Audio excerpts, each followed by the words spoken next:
बाप और बेटे और रूह कुदुस के नाम से आमीन।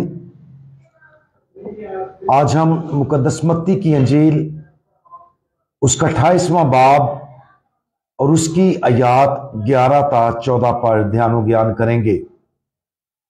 और आज हम जी उठने में आजिज़ी इसके बारे में सुनेंगे।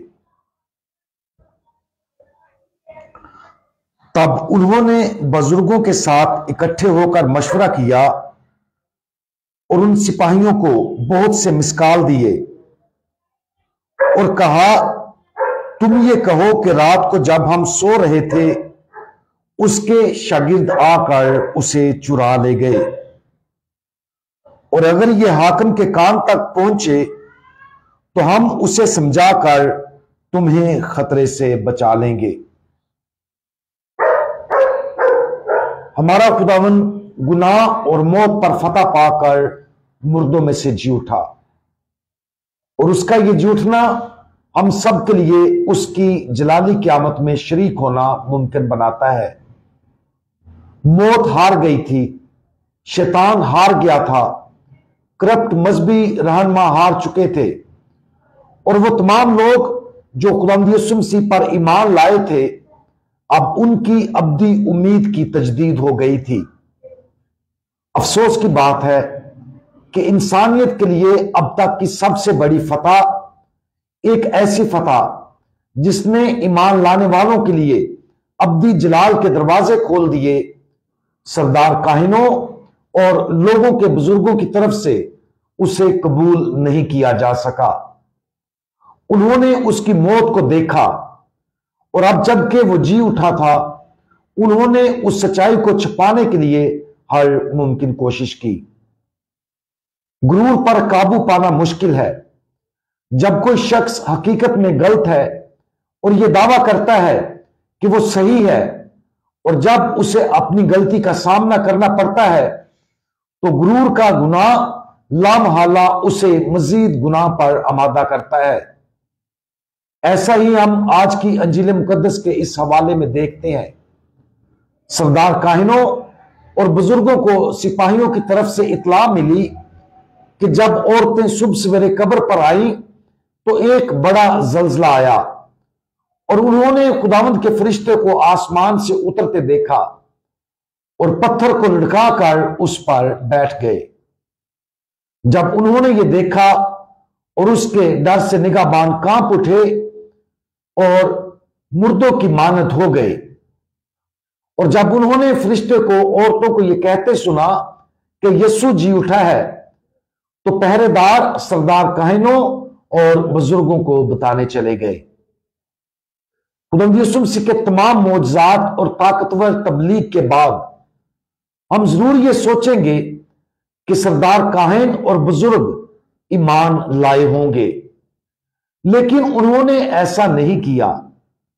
और फिर उन सिपाहियों की गवाही सुनकर हम सोचेंगे कि वो घुटनों के बल गिर गए होंगे, अपने दिल की सख्ती से तौबा करके ईमान ले आए होंगे, लेकिन उन्होंने ऐसा नहीं किया। उनके गुनाह दुगना हो गए और मजीद गुनाहों में इजाफा करते गए। कुछ गुनाहों में हम आसानी से गिर सकते हैं जिनमें कमजोरी के गुनाह सरे फरिश्त है।